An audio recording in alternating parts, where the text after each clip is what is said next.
Hello everybody and welcome back to the live stream for UK Games Expo here on Tabletop. I am joined by Andrew from Yay Games and we're going to be talking about some of the creations from your company.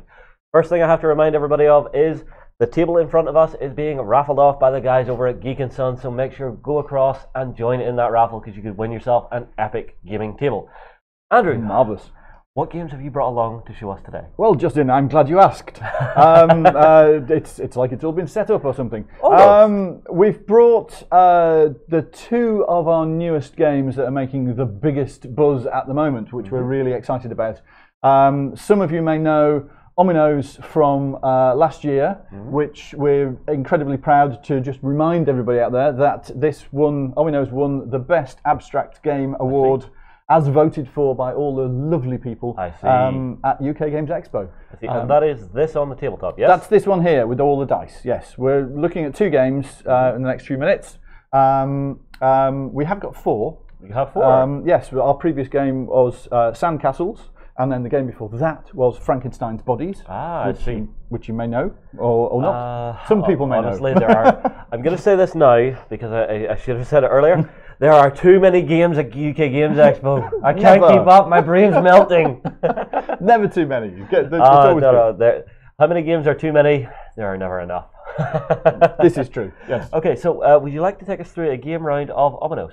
Absolutely. Yes. The whole point of the game is it's all based on these ancient Egyptian dice. The name Ominos comes from the place where these ancient dice, 6,000-year-old dice, were found.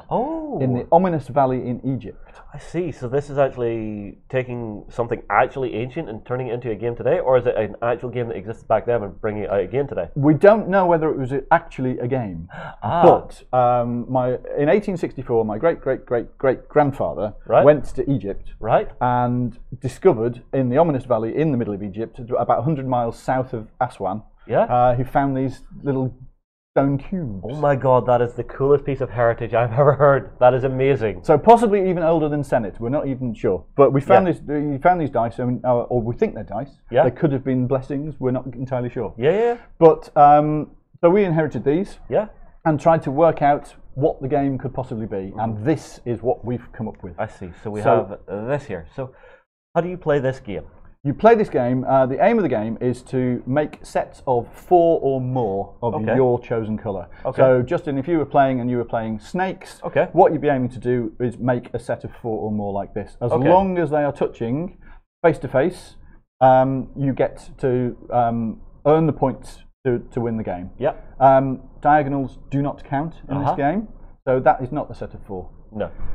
You can also use in your scoring either or both of these black faces. I see.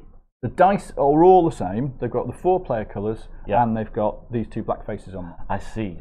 So once that's there, for example, that would be at the end of your turn a set of 5 dice. Making 5 dice means you will earn 5 points when you take them off the board. I see. Now I will say, looking closer at the dice, these are a lovely wooden dice. I like wooden dice. Yes, I don't know really what it is. There is something that just feels nice about wooden over plastic. It's organic and they're round the corners. They roll divinely.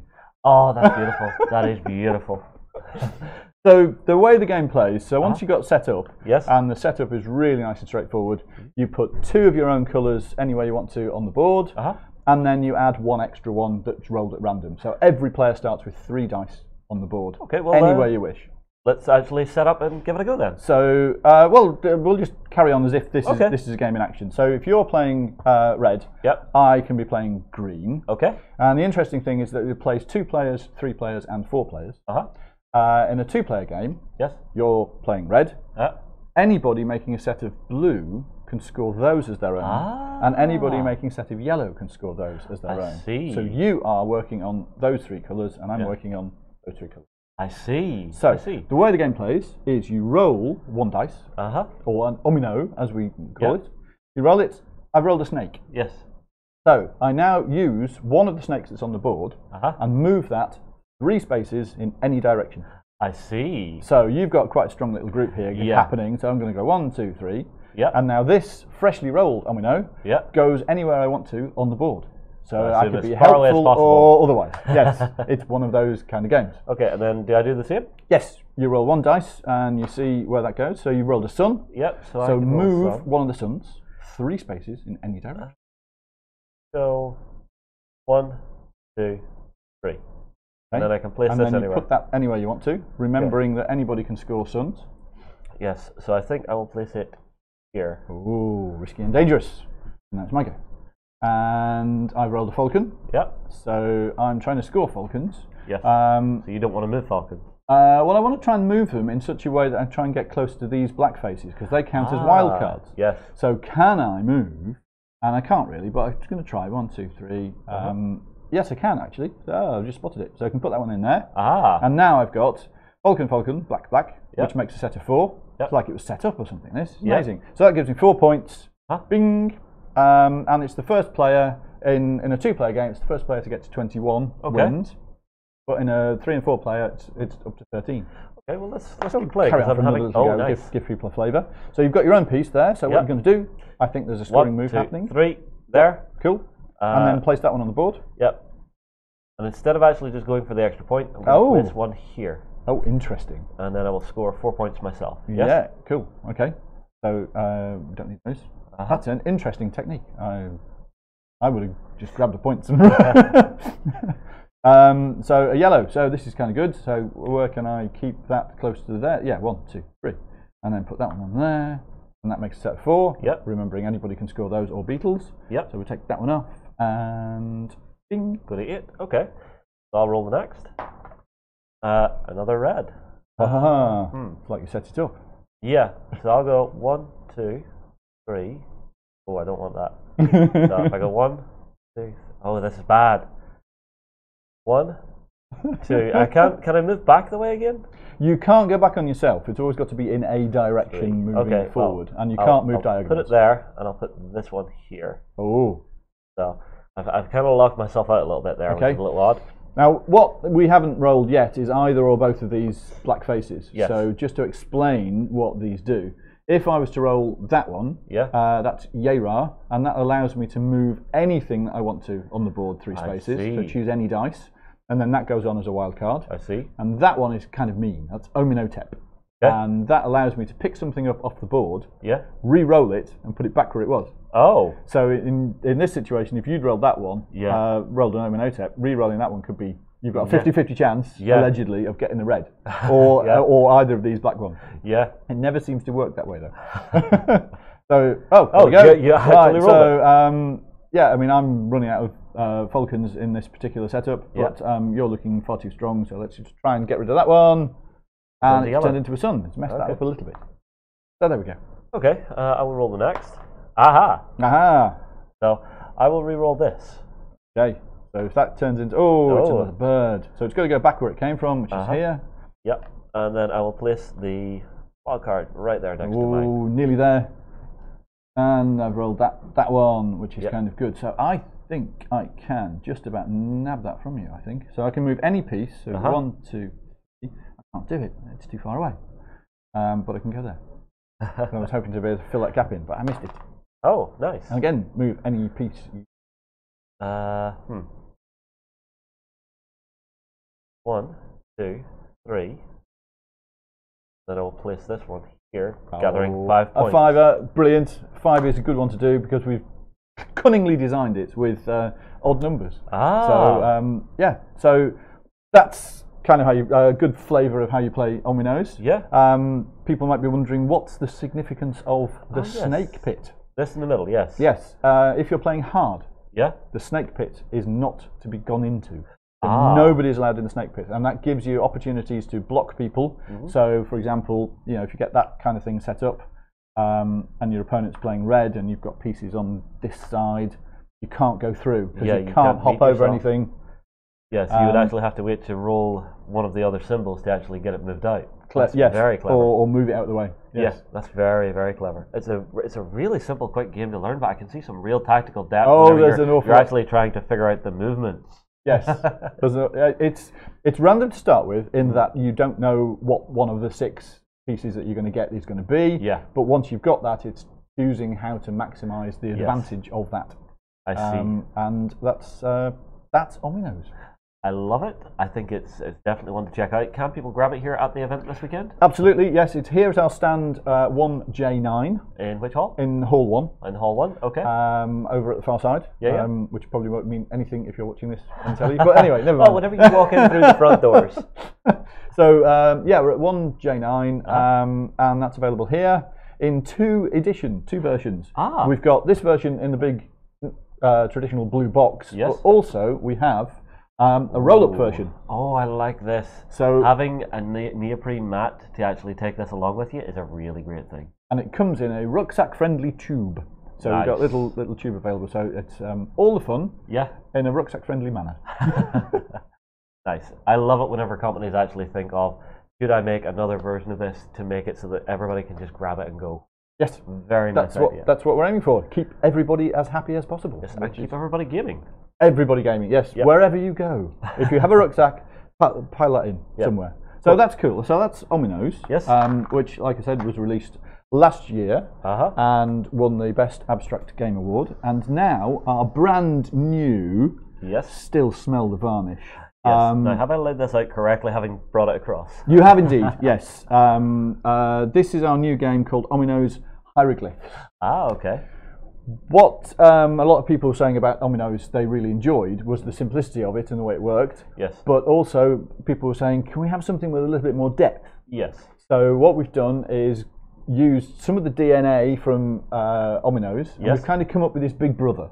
Okay. So this has got more depth and more strategy. I see. But still using an awful lot of the same things, which you will see in a moment. Okay. So Omino's Hieroglyphs is... Oh, thank you very much. What you're aiming to do is put together your altar. Yes. So there's 4 player colours. It plays 2, 3 and 4 players. Yep. So this is just to show you what the blue beetles one is. There's ones for snakes and sun and falcons and stuff. So what you're trying to do, you've got 5 pieces. Yes. 5 pieces in your temple. Yes. You need to buy these using these little blessings here. So there's a whole bunch of these, 6 different ones that are available using all the symbols. So there's all the same symbols that were used in Omino's, back for more fun. So you need 4 different ones. So that's 4 different ones to buy one of these pieces. Right. But you also need to put on one of these blessings here.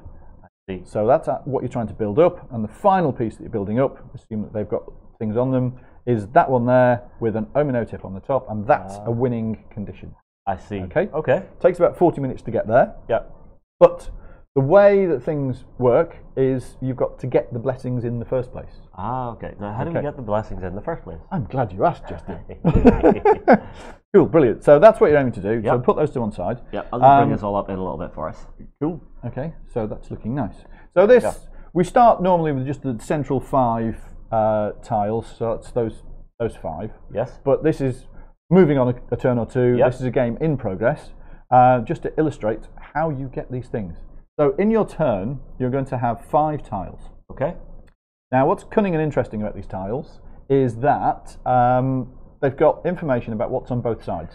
Okay. So that's got a snake, but you know that there's a yay ra in the top corner, and if you turn that over, you can see what's on the flip side. Yes. Which is nice, and it's the same for all cases. So we've got that guy there, the beetle on one side, and an Omenotep on the other side. So the 6 symbols work in a slightly different way from Omino's, but they all work as separate individual things. Okay. So the first thing to do in your turn is decide which way up you're going to play these particular tiles. Yes. So as you can see, there's 3 suns, or there's 2 Ominoteps, or there's 2 beetles, or 2 snakes. Yeah. Or 2 snakes, exactly. So there's quite a little bit of choice going on there. But the choice that you're trying to work out the best thing to do is because you're trying to aim to get sets of 4 or more of one particular symbol in on the board. Yes. Okay. So I'm going to choose to play these 3 into there like that. Okay. And yes, I have done it right, which is good. So for that, I've made a group of the sun, so I get 1 sun token, which is sweet. But also it's next to these special tiles here, and there's another couple in play here. That is a special altar, that's also a special altar. So if you build one of these groups next to these, you also get the current bonus for that one, and the bonus for that one. I see. So that's in the way. So that's scored that for the moment. Yes. But something cunning and interesting happens now. Yes. Because this is the frieze of OnTableTop, which was supposed to be in one of the temples, which had the power to bring blessings through from the underworld. Yes. So now these tiles flip to the underworld side.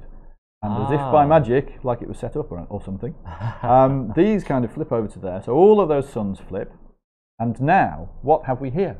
We've got another group formed. Yes. So we get another falcon for making that group. Yeah. We get another falcon for making that one there. And we get another one of Yera there. So in that single score, I've scored all of those. Impressive. Which is nice. And then something else happens. Okay. These have now used both sides of this, so they're a second group, and these now get removed. So the ones that have used both sides go away. Okay. Yes. So this group of falcons disappears. Yes. But you can't break the freeze. So the active player decides which ones to go. So I'm going to take those and leave it like that. Leave one line running. Yes. Gotcha. You can't break the thing, so leaving it like that or anything. Yes, so, I understand. And that is basically how it works. Okay, well, let me grab 5 random tiles. So take 5. So I now draw back up to 5. Yep. Then I now need to have a quick look at these, see what way I want to play them. Okay. So now I've got these. These go on my little player mat, like that. And remembering that I've got to spend different coloured, three different coloured ones. So 4 different coloured ones. Yes. Oh right. So when do you spend those? Anytime in your turn, once you've got them. So if I had a red one there, for example, I could spend that and buy one of these pieces and bring that into play. I see. Okay. Right. Well, what I'm going to play then is I'll play. How many can I play? As many of the single symbol as you've got. So you could play the 3 snakes. Yes. Or you could play the 2 OnTableTops or the beetle that's in that corner. So choose one single symbol and play that. All right. That can be 1. That can be 5. 3 of these. Oh, I say. Okay. We'll make 5. 5. Oh, very nicely done. So I will get a snake. You get a red for making this snake. Yep. You will get a blue for being next to that blue altar. Yep. And the player playing blue also gets one. Okay. And you will also get one of those. I see. A Yera thing. Okay, and then these... And then all of those snakes flip. Have you got enough work? I do not, but I've kind of muddled things up a little bit there for you to hopefully possibly make it a little more difficult. Absolutely. Or I may have just given away the game to you by leaving a ton of tiles that you can now play with. Well, that's the entire conundrum of the game is working out, what do I do? How do I leave things? How does it mess things about for other players? Yes. Well, I've got beetles. I'm liking the look of the beetles. Oh dear, oh dear, oh dear, oh dear. What have I done? What have you done? Well, here we go. Just illustrate the point. I don't know whether this is the best play for me, but I'm going to do that. So I've made a set of beetles. Yeah. So I get points for those beetles. Yep. I get points for that altar. I get an OnTableTop for that. Yeah. And I also get one of those. So that was quite a little windfall, which is nice. And now these flip. Dum. You see, had I put that one there, thought about it, I could have got, anyway, couldn't have done. No, it was all in the wrong place. But that's what you're looking for. It's all looking for that secondary and tertiary score. So now that I've got that, I can go, that's one, that's another, that's another, that's another. So I can spend those and buy one of my things. But there's a little bit of strategy in choosing these because I've got that spare one, so I can activate that one immediately. So you're spending 5 in total. Eventually, but you're saving time. That's very clever. The way the two games play, I can see where the DNA of the two is sort of intermingling one to the other, but I'm seeing there's so much more depth to this one for actually trying to read ahead. It's kind of reminding me a little bit of Splendor, and that's a game. Nice. Yes. That's a game that really does that. It's a really good game, and this is a game that I would say is pretty much on par for the leveled meta that you actually have to consider in each turn. Very, very cool. So, you have 4 games total at the minute. I assume you're working on more. We are, yes. Any sneak peeks we can get off you? There's one I'd love to tell you about, but it's a very, very exciting and interesting license. Oh. So it's a little bit hush-hush at the moment, but that's going to be released March next year. I see. So we'll have to coincide catch up with next year. But there are other things that I'm working on in the Ominoverse. Yes. So the Omino's universe. Yes. See what I did there? Yeah. So the Ominoverse is interesting, and we are thinking of lots of other games using the whole spirit of the Ominous Valley. Yeah. There's lots of little things bubbling away in the background. I see. Right. So just to remind me. Oh, this is available to play or to pick up at the show? This is available to play and to buy right now. We are doing what we did with Omino's. Yes. So we're doing what we're calling a soft release. Yes. Okay. Which is a slightly more interesting way than Kickstarter can be. In that, what we're doing is we're releasing a small run of these that we've had made. Yes. And we're selling them just directly through our website and directly through conventions. Yes. That means that we can keep as much of the money as possible to put towards the big release. Run. Yeah. And that's what we did with Omino's. We released a version 300 in a tin. Yeah. A couple of years ago. Okay. And that raised almost 2/3 of the amount of money that we needed to go into retail with this. It also tested the water. It also got the chance to get reviews and the words out and all that kind of stuff. Build it's a clever way to go. In that way. Definitely and then we filled in the extra bit of cash with the Kickstarter. So, I see. So we may well do that again. We're not sure. Like I said, it's 2 days old and still learning to work. We literally got delivery on Friday. Friday? Oh my God! You guys cut it fine on that one. I mean, like, yes. If Mr. Postman had broken down, this could have been a sad day. Fortunately, he didn't. It arrived. It's here. It's wonderful. Guys, I'm going to say this now. This seems like a very, very tactically deep game. If that is your style of play and you want to actually have something that you and your mates can actually sit and pick apart the puzzle as you play around the tabletop, definitely going to be a good one for you guys to have a look at. Thank you very much for joining us. Thank you, Justin.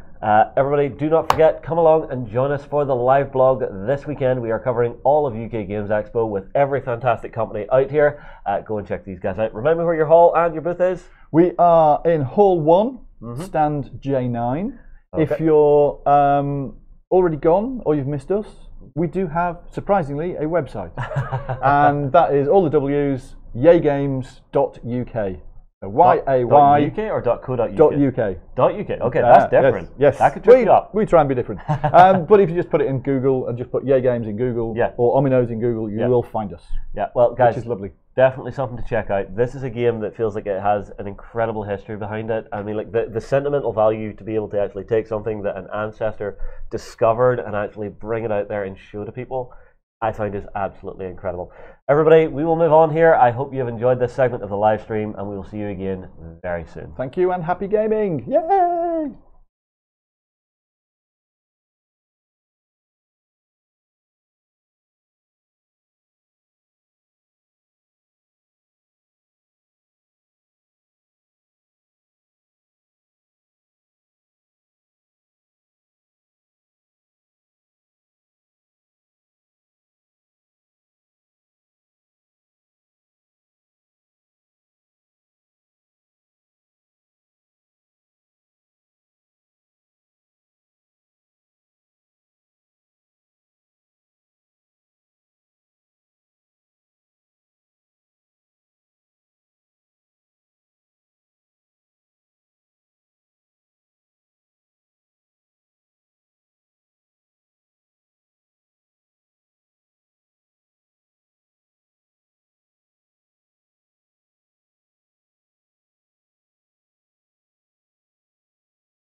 Hi everybody, we are back here at the UK Games Expo, and I thought I might take a little time to actually spend with you guys and actually get some of your feedback on what we've been doing today, and actually figure out if you've been enjoying the content and maybe get a little bit of feedback on some of the stuff you guys want to see during the event. So guys, get your comments in. I will be here for a little bit of time.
Hello everybody and welcome back to the stream here on Tabletop for UK Games Expo 2018. I am joined by Pete and Fred from Burley Games. Have I got it right? You have. Okay, I have a lot of names to remember today. So guys, welcome to the live stream. You're very happy to have you here. I would like to actually talk to you guys about what games you have at UK Games Expo this year, because you're a father and son duo at the show, yeah? We are, yes. Right, so what games do you guys have? Is it just the one game? Is this a new venture for you guys? Not an adventure. We have 8 games that we've already published. This will be hopefully the 9th if we can get round to doing the Kickstarter on it, which we're planning to do immediately after the fair. We have 8 games already out there. Games people may have heard of are Take It Easy, Camisado, and I assume you have them all here at the show? They're all here at the show. Oh, right. Yes. Well, where are you guys located in the halls? Right, well, it's easy to remember because we're in Hall 1, and if you just remember a standard sheet of paper, we're A4? on A4. So that's an easy one for sticking people's minds. Okay, well, what is the new game that you guys have brought along with you to show off today?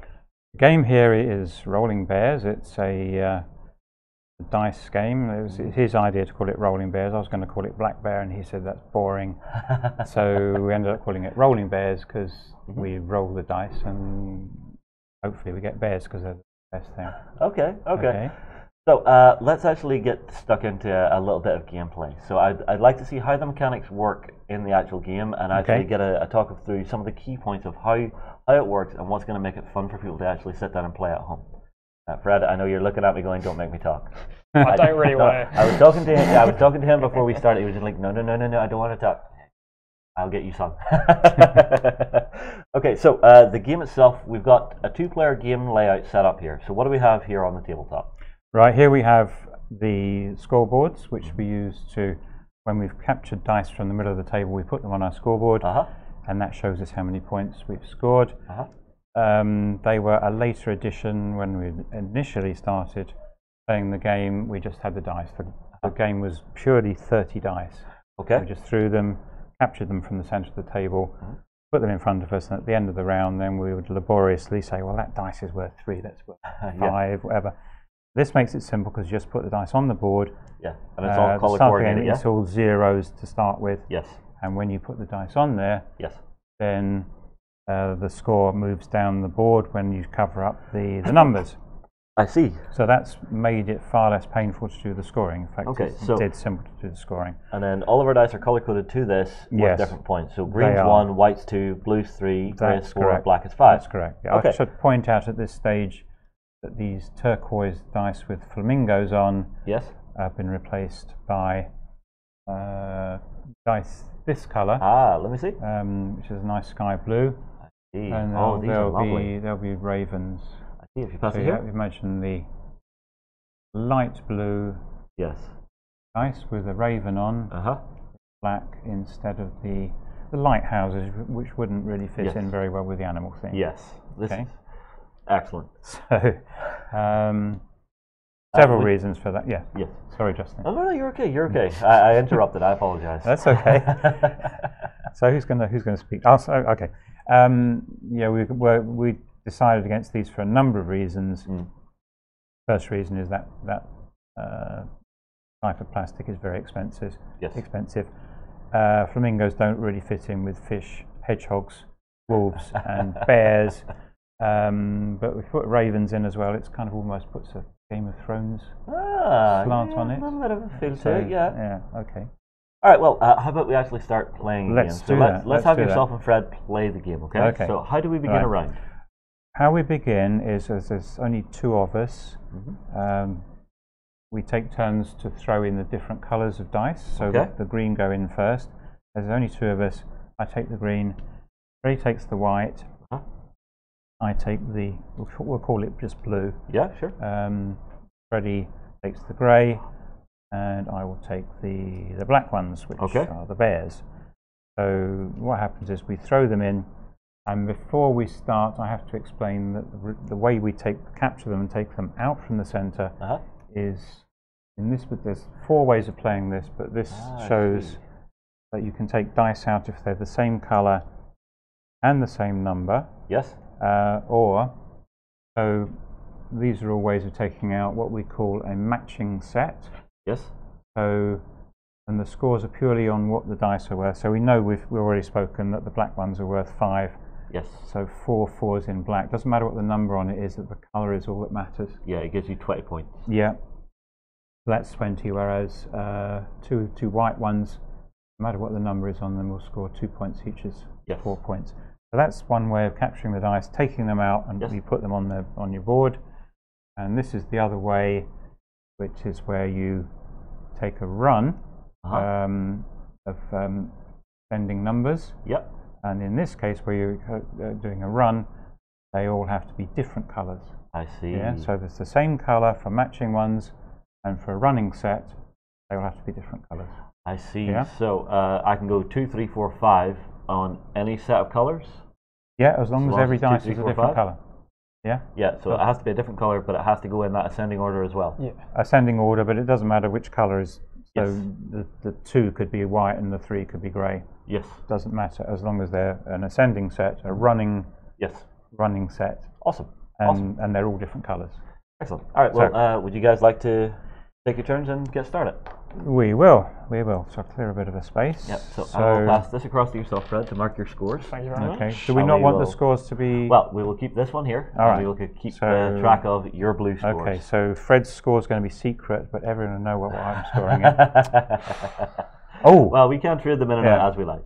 Right. Something important I forgot to tell you was that you can also take out animal sets. So if you've got similar to a number of dice being the same colour and the same number, if they're the same colour and the same animal, which there will be because it's the animals match the sets, you can take a bunch of animals out. They're all the same, and you put them into your animal pen, which is down here. Okay. At that point, they're not scoring you any points. Yes. But at the end of the round, the person with the best animal set, and the best animal set is the one with the most animals in, they can take their animals out of here and put it in the best animal set row, and those dice will then count 8 points. But if you put animals in here and they're not the best animal set, then they score you no points. So it's a gamble. So you don't know what you're going to score. And if 2 people have the same number of dice, then there is a hierarchy here. So bears beat everything, and bear, wolf, raven, hedgehog, down fish. to fish. Gotcha. All right, well, would you like to start rolling? Yep. So I'm going to roll the fishy green dice out first, and I could take 2 green ones, 2 points, and they would go on there like that, and that would show me from having 0 across the scores here. I now score 2 points for green. Yes.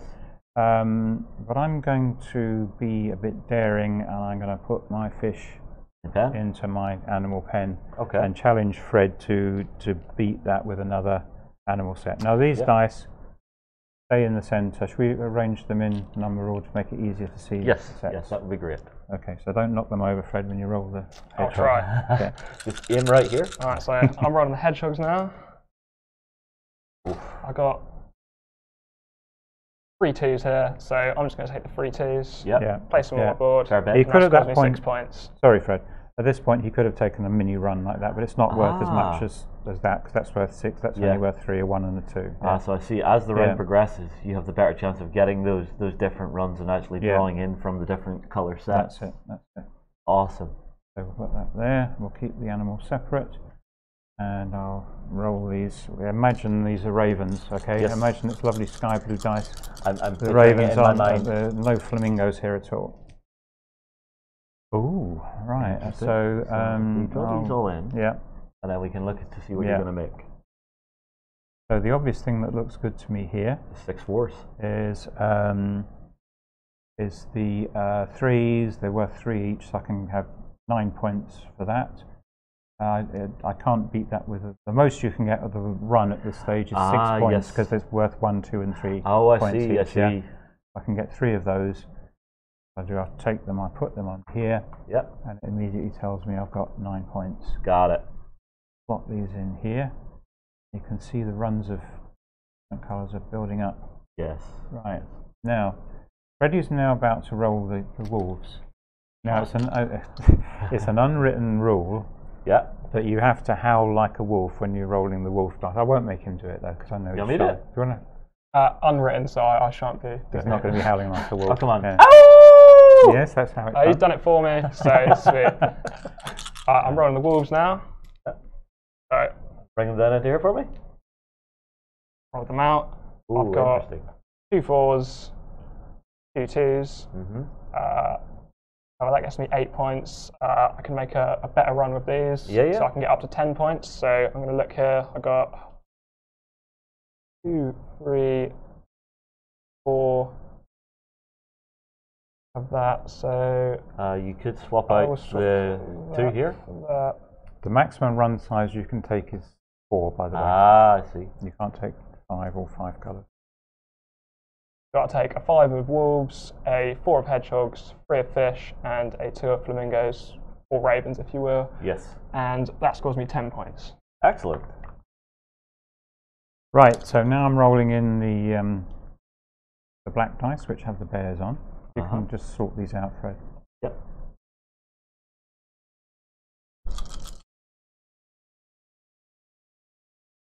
Right, now I don't. I've got a problem now because I don't really want to take the bears because I've already got fish. Yes. And that's a waste of dice to have too many animals. Yep. On the other hand, if I leave the bears in here, Fred could take them. Fred will probably goes into a new phase now. All the dice are in the centre where you can choose up to 6 dice to re-roll, and he'll probably try to get some more bears, and his bears will beat my fish. Yes. So there is a toss-up. Indeed, there is. I will probably leave the bears though. Sometimes you can chase your own tail at this game. That looks good. 15 for the 3 black dice. Yeah, that'll work. I'll just do that. Right, Freddie. Freddie can, as I say, he can now look at what's there. Yep. See what runs are already available, and he's already put those bears to one side. And another good thing about taking those 3 out, I've only left him 1 dice. That could become a bear. Could become another bear. Yeah? And the odds of it are not so good. No, let's hope so. So what I'm going to do here is I'm going to choose these 6 dice to roll. So I'm going to roll this bear to try and get an additional bear. I'm also going to roll all of the wolves just in case I can get some extra wolves. Oh, you can howl then, can't you? Do a howling if you're rolling all the wolves. Oh, I've failed to get any animals, so I will just take the 2 bears. Now his 2 bears beat my 2 fish. Yes. So clearly, the first thing for me to do, you roll all the greens, is to grab all the greens, and roll that one then over. we will see what else is left. What have we got? So I can look and see here what the best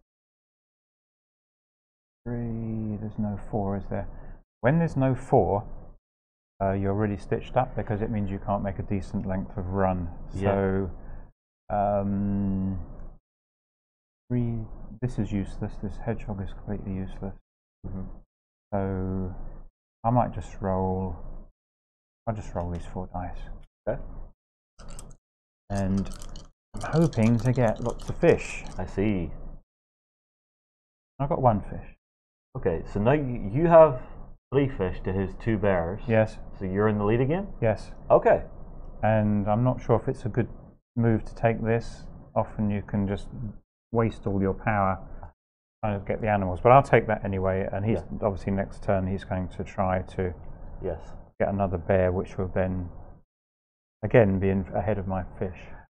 I see. This is a very cerebral little game, deciding what you're going to take. There's and more what to you're it gonna do than you first think. Yeah, well, see, whenever we used to play Warhammer 40k a lot, we used to know the probability of each dice roll. Having that kind of information in your head makes me look at this game and go, okay, the best dice to take right now for you, Freddie, is actually grabbing the black goes in, because then you can get up even, and I wouldn't roll the greens, because that gives your dad another roll. You're essentially giving him a free roll. He might roll a fish for me. Exactly.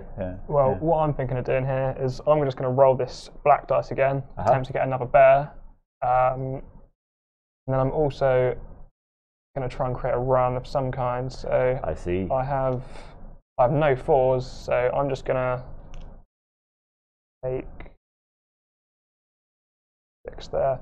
Take these 5 here and the bear. I'll roll all of these. I see. I failed to get a he hasn't bear. got the bear. But I've got a couple 4s here. Yeah. So I can. Taking one of my green dice out, whittling down the Clever, possibilities. clever. But he would be I'm taking the actually black better dice. Take his own black dice out. Yeah. Well, but- not if see, he uses the green 3. The black stays in. I'm going to do that, Yeah, not use okay. the black, and Yeah. I'll take a run with these dice here. Yeah. Sure. Clever. Okay. Right. Right, clearly I'm going to really want to, if I can get another fish, that'd be another 8 points, Yeah. and it'll make sure that his bears don't beat my fish. Yeah.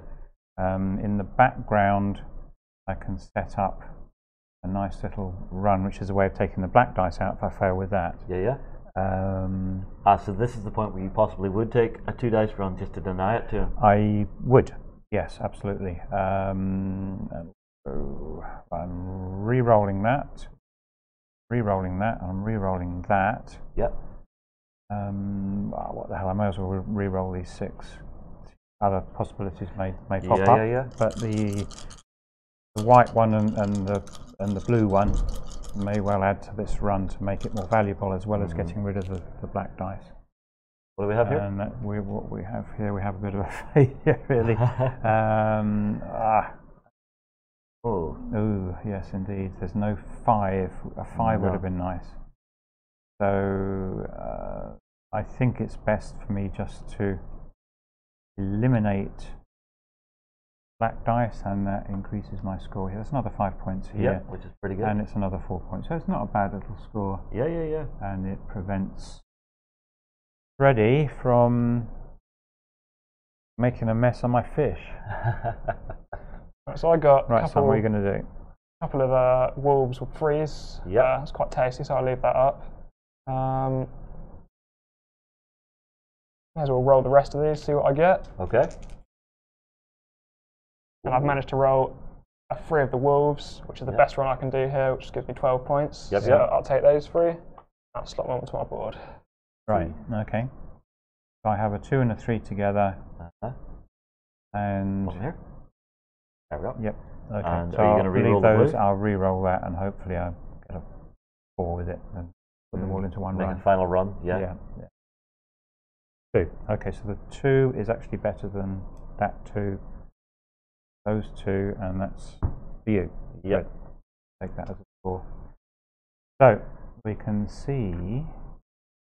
Oh, that's a green one. So my score is therefore 1 plus 12 is 13, plus 4 is 17, plus 20 is 37, but I move my fish into best animal thing.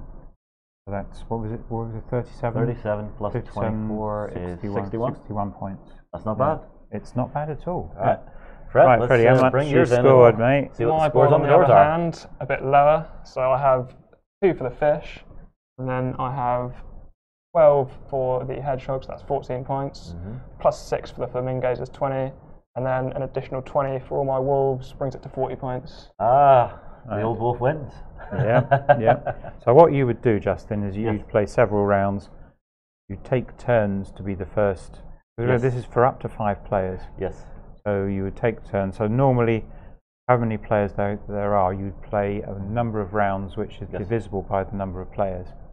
So you take turns to start and throw the green dice. So you all have because obviously there's different chances of winning depending on whether you're the first person to throw the green dice. So if we were playing the max level, 5 people, we would play either 5 or 10 rounds? Yes. Okay, exactly, awesome. exactly.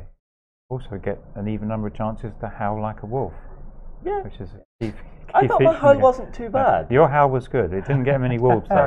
You have to howl yourself. I think someone howling No for howling you by proxy? doesn't really help. Yeah. So, right. So that's it, Justin. Yeah. Right. So I've got a couple of other things to show you about. Ooh, it, all okay, right? So okay. if we sweep my magnificent score off the board. Yes, it is. Well, that's your son's score. So Not bring so it on in. magnificent. Oh, sorry. Yeah, sorry. It wasn't magnificent. We'll sweep my magnificent score off the board. Okay. Like that. Now, this has Bring it been forward. under development for There we quite a while. Yes. I first thought of the idea I bought some dice at Essen Spiel on the Sunday, thinking, oh, they look nice. Yes. They was exactly, I'm not sure if it was those or an exactly similar set. Yes. I just bought them. I thought, a really nice animal logo dice. Yes. And then I was thinking, how can I make this into a game? We always go to Wuppertal on the Monday. It's a town near Essen. Oh, okay. And it has a hanging railway called the Schwebebahn. Okay.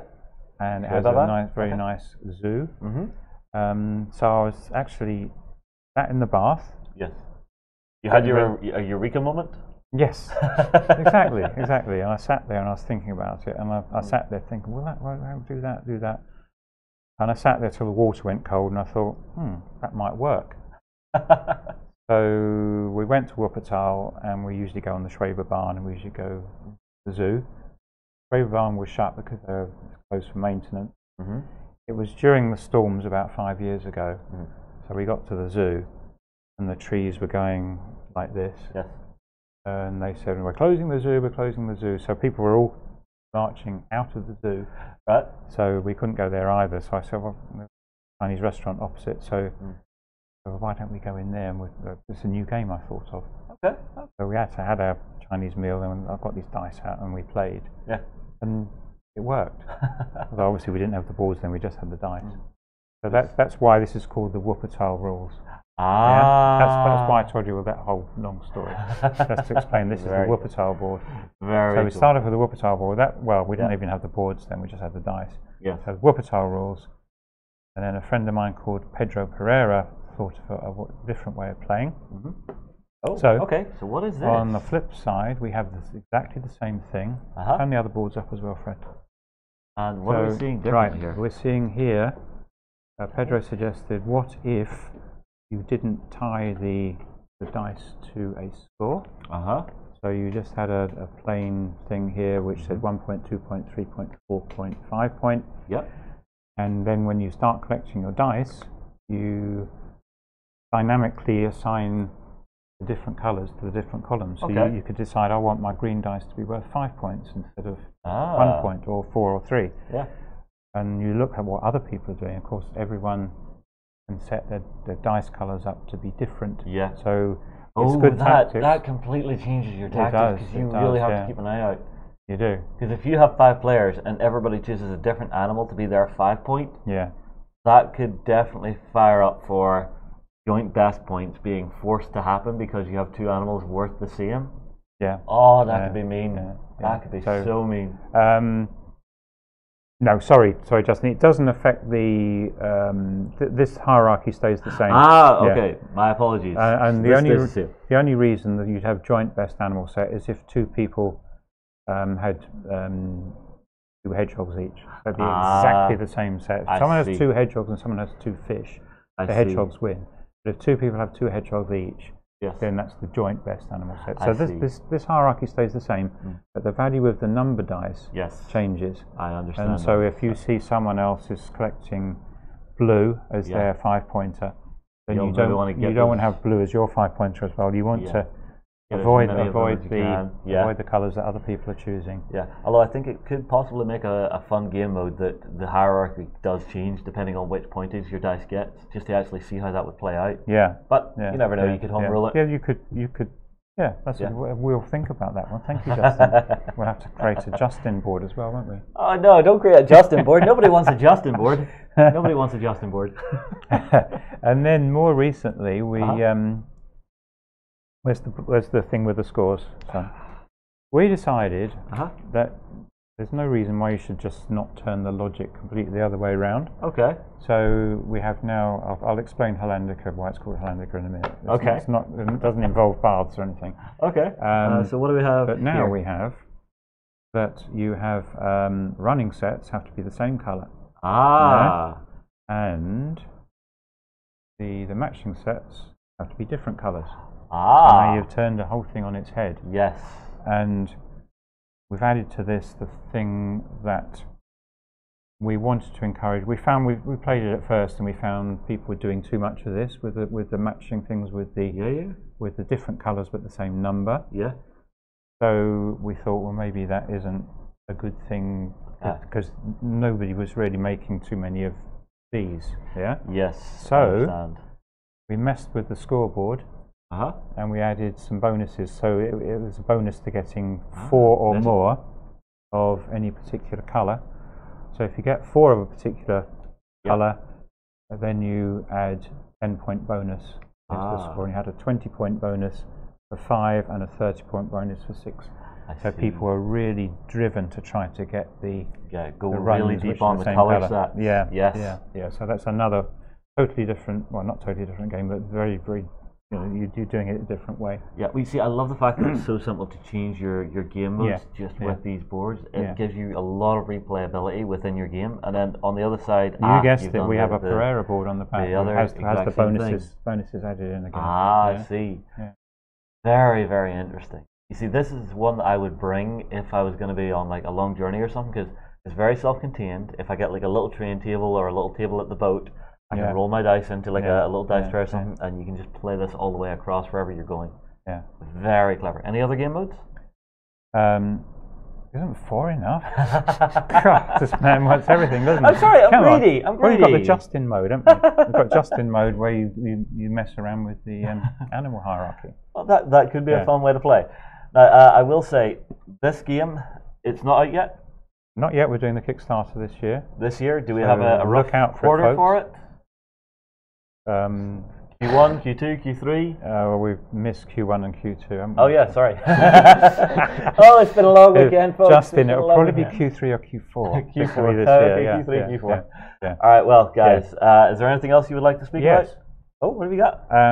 We've called this the Hollandica board. I guess the story behind it. Because that was first played in Wuppertal, the one we showed you. Yeah. This was first played on a ferry. And were you going to Holland? Yes. We're coming back. We're coming back from Holland. And I know that other ferry companies are available, but we are on the Stena Hollandica. I won't get you into trouble for mentioning that. Oh no, it's fine. We used Stena to get to UK Games Expo.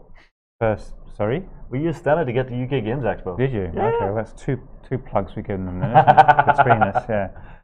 So my other son and I, Jonathan, we played the Hollandica rules for the first time on the ferry. I see. On the way home. So we've got Birdie Pereira, we've got Hollandica, and Wonderful. So there we go. All right, well, a final reminder for everybody at home. You are here all weekend. Where can they find you in the halls if they want to come and give this a go? Right, remember the standard piece of paper? A4? All one, A4. Fantastic. Well, there we go. Guys, thank you very much for joining us on the live stream. It's been an absolute pleasure. It's been good. I hope you have a fantastic show. You too. Everybody, do not forget we have the live blog running in tandem with the live stream all weekend here at the UK Games Expo 2018. We will move on here and we will see you again very soon on Tabletop.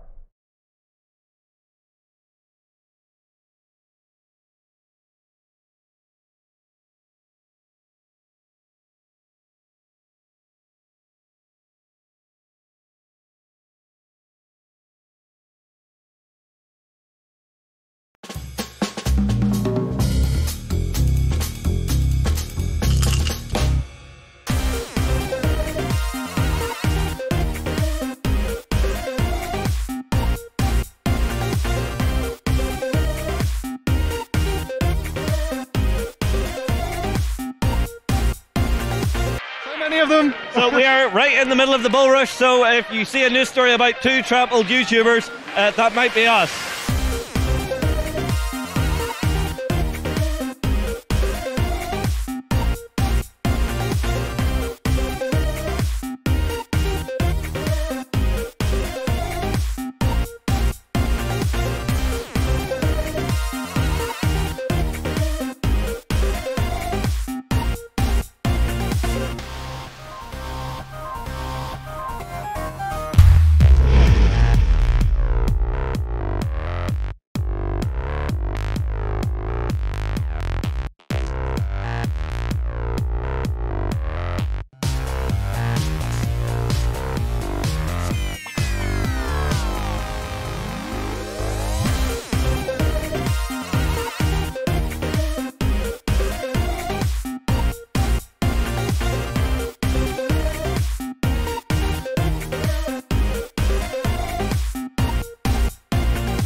So that was 2017. And this is 2018. We'll see you at this year's UK Games Expo.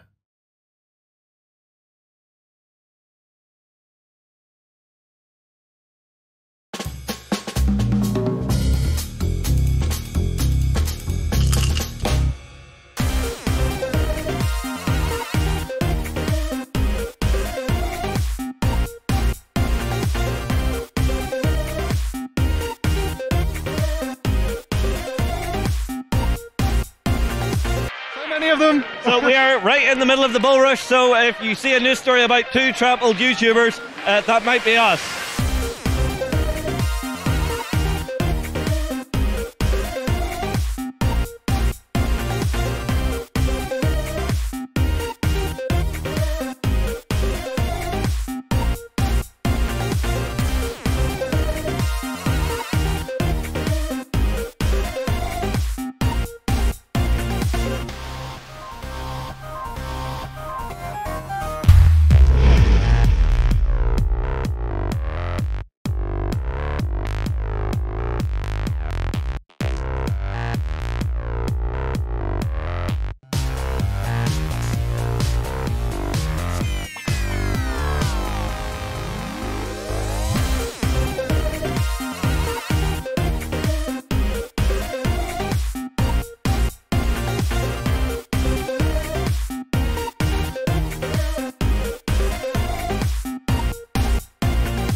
So that was 2017. And this is 2018. We'll see you at this year's UK Games Expo.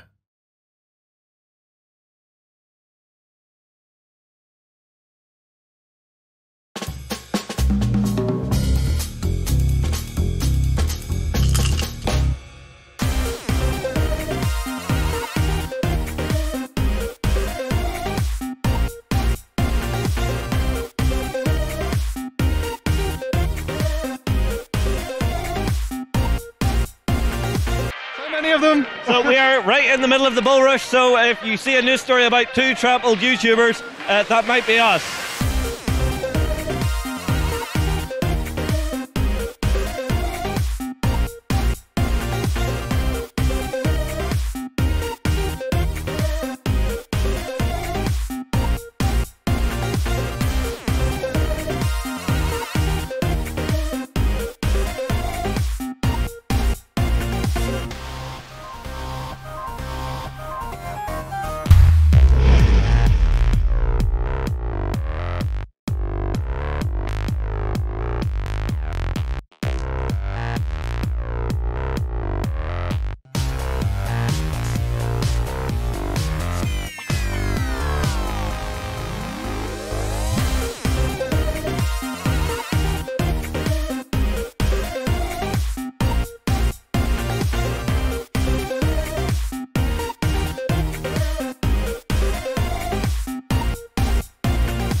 So that was 2017. And this is 2018. We'll see you at this year's UK Games Expo.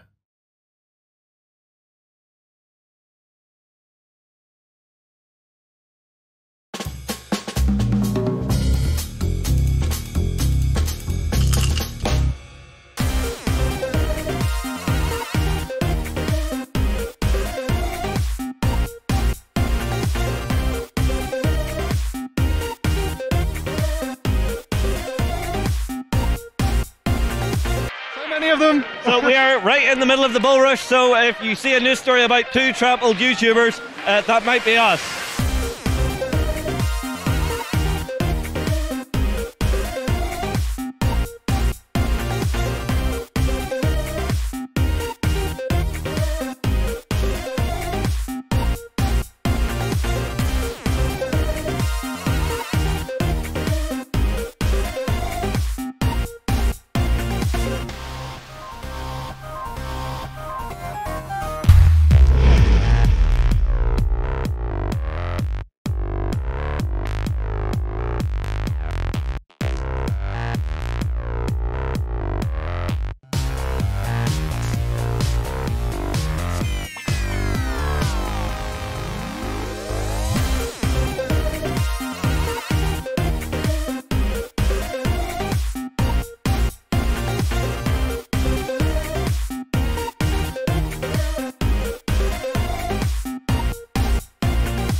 So that was 2017. And this is 2018. We'll see you at this year's UK Games Expo.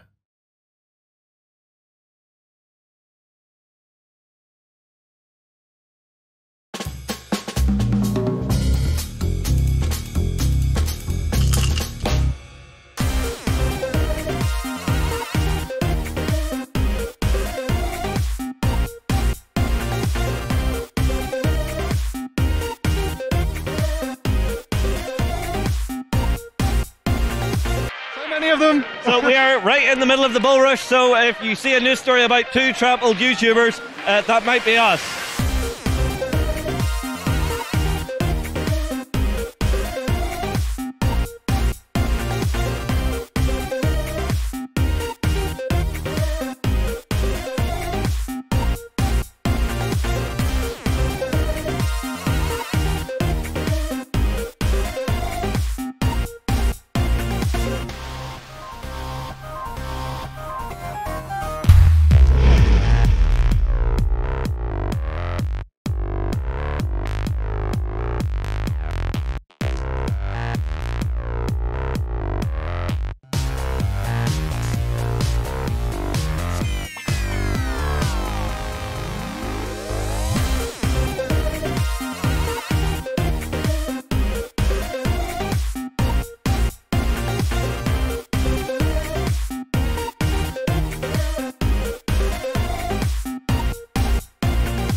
Hello everybody and welcome back to the live stream here on Tabletop for UK Games Expo 2018. I am joined by Roger from Cold Spring Games. Yep. Okay, a lot of names today, so I'm trying to get them right. If I get them wrong, I do apologise.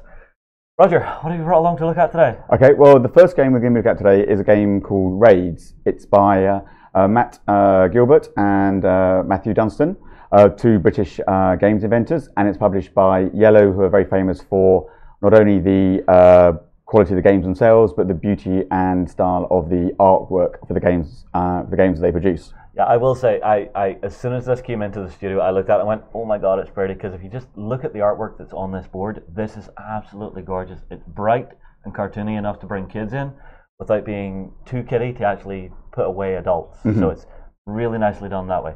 So what is the objective of our game? Well, the objective of the game is, it's up to 4 players, and the objective of the game, you voyage around the area here, navigating these foreign lands, and you are collecting goods for trade. You're improving the quality of your longship by adding weapons. You are getting runes, and you're getting Vikings to join your ship as well. I see. So it is very much you are playing the Vikings going out for your summer raids, yes? Absolutely, yes. So you navigate around the territories here. Yeah. Now, I'm seeing some of the components here. We actually have your lovely Viking longships, and to begin with, they're all blank, but it has these segmented areas. So I'm assuming this is where all your upgrades are going to go, yes? Okay, yes. Well, there's 10 shields along the front of the longship. Yes. And if you look, these are the Vikings themselves. So beautiful little wooden Vikings, and you can never have more Vikings than you get in your longship. I see. So if you've got 10 shields, you can have a maximum of 10 Vikings. I see. As you go round and you collect different resources, for example, if you raid and get some sheep, that takes out 2 of your shields.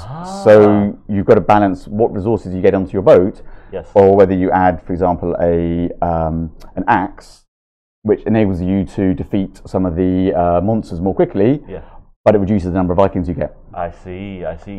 So it's very, very much, you're building your ship, you're customizing your ship as you're sailing around. I quite like this idea. I love games that let me do that and tell my story by the upgrades and the way my crew and my adventure changes. Yeah. Very, very cool. One of the really cool things about the game itself is you go in reverse order. Okay. So, for example, if we were to start a game now, you would, the person who is in last place would start off, and they can sail as far as they like. Yes. In any following the order around the board. So, for example, this guy might sail off to here and stay there. Yes. Second guy would head off who's in, and they would stay here. Now, the third one, because there is 2, could go all the way past, or could stop here. But because if they sailed here, they've missed these. Because they've gone through, they actually missed these 2. These come off, and they have to sail beyond the other ones, and that helps drive it forward. Now, in terms of turn order, it's not your turn next; it's whoever's at the back who's next. Yeah. So if they went right round to there, and then this guy went to here, this guy's turn next, not that guy. So you've got to sort of think, right? Do I want to get ahead? How far do I want to keep behind them? And as you go past certain places, you can stop. You're not allowed to stop. So going past here, you collect 1 Viking onto your boat. Going around here, you get 2 extra Vikings. Here, you're not allowed to stop here, but you've got to either battle the monster or sacrifice 1 of your Vikings overboard. So feed it to the monster to get away. Exactly. I see. Now, just for my own clarity, so we lost 2 tiles here. With the way the board's laid out now, would we lose these 2 tiles because the guy at the very back is no longer there? Yeah, well, they've gone past them. So, say, for example, it was this guy's go next, Yes. And he wanted to come past here, he battles the monster, ends up there. Yeah. This guy, these tiles are no longer available to them, so they're removed. So he has to catch up by going... I see, so you can't just putter about at the back gathering out... No, you can't. You've got to be competing at the front with the people as you go through. Yeah, so these 4 tiles here would already be gone as well? They'll all be gone as well, yeah. I understand now. And then is it as you stop at a location you get to take that tile? When you leave the location after you stop there. Because if you want to, if for example later on in the game, this particular tile here, that has that's collecting runes. And if you have 1, you get 1 point. If you have 2, you get 3 points. 3, you get 6 points. 4, you get 10 points. Yeah. So obviously, the more of them you get, it's significantly better. So it may be, let's just set something up, that it's the last round. Yes. And I sail on here, and you're at the back here. Yes. And you go, actually, you know what? I want that as well, because I've got 4, I'm going to get 5. You could sail alongside me. Yes. And then we have to battle it out with our Vikings. Ah. And the way the battling works is you basically increase your... So you'd say, right, I'm put my 1 man up against you. And I go, well, I'm going to put my 2 up against you. Yeah. You put your 3 up against me. Now, I don't have 4 to battle you. Yes. So I lose, but all these Vikings are now dead. So it's a very costly thing to do. Yes. So it's one of those, is it worth, for the extra points, killing most of my Vikings? So there is a battling element to it as well, but generally we've found when we've been playing it, players are reluctant because they don't want to sacrifice all their Vikings. Yeah. Well, I mean, I have 1 or 2 gung-ho friends in the office who would probably start battling away just because it messes with the opponent and messes with the ships and the actual number of crew that they have, because they may actually plan, I may get rid of a lot of mine, but I'm getting what I want from it. What? Yes, hi Lance. Yes, Lance he's that kind of gamer. So we do. So you'd sail all the way around, and you end with your ship so you might end up with your ship with a sail on it, an extra axe, and some resources. Yes. And then you get money for various different bits. Yes. And then you lay out the second voyage tiles, and you sail around again, and third and fourth. And obviously, as you go through the different voyages, you get harder and harder monsters to compete with. I see. So that's only 3, but the ones in the last round are 6. Yeah. You get different resources where you can actually sell some of your logs, which gets you guaranteed points. If, for example, you're on the longship here and you can't get rid of any of your pieces, you actually just have to throw your logs overboard. Really? So you've got to you've got to plan as well. It works on it's a very straightforward game to get accessible and start playing. Yes. But as you play it, you realise, oh, actually, there's quite a lot of decision making I need to do. Yeah. And do I want to be slightly nasty? Do I want to play? Yeah. Now I am wondering. So let's say we had just finished the first voyage. So the board is clear. Yeah. We have all just made it back to here. The last man has arrived. Yeah. Is this the point where we would sell things like our logs for money? No. You keep your logs, because in the further rounds, in rounds 2, 3, and 4, you get ports, and only if you stop at a port can you then sell your goods. Got it. So up until that point, they are taking up space, vital Viking space. Yes, I understand. For later rounds. I understand. And then we get these, which I think are a beautiful component to any game. It's something that makes me happy when I see it in games. It's metal coins. I just love the sound they make. I love the tactile feel of them whenever you're playing with them on the tabletop. So I'm assuming whenever you're selling your logs and any other cargo you've gathered up, these are what you're getting, and do they count as victory points? They count as victory points. Actually, when you sell your logs, you've got the victory points on them already, because you've got the 3 victory points here. Yeah. But they count as victory points because you can earn them in a number of different ways. I see. So they come into play at different points. But it's not a massive part of it. But what I really like about them is not just the fact that they're metal, but they're beautifully engraved, and the artwork on them is beautiful. Yes. Well, it's one of those things I always think, something like this adds just that touch of class to a game. There's just something a little more classy with that than a game that has your usual cardboard ones. Now, there's nothing wrong with those at all, but these just make a game feel just that little bit nicer to me. Yeah, and I think that's indicative of the kind of games that Yellow produce, in that the fact they've got beautiful components, they're really well thought out, the artwork is stunning, and the gameplay is stunning too. And I think it's that package that makes you want to sit down. It's having an enjoyable game, but also it's having the beautiful environment to play within. Now, how long would a usual game of this take to play out? Once you sort of master the basics, I'd say probably no more than 40 to 45 minutes. Oh, so at a usual trip down to your club, you could maybe get 2-3 games of this in Absolutely. a night, depending on how far you want to go with it. Yeah.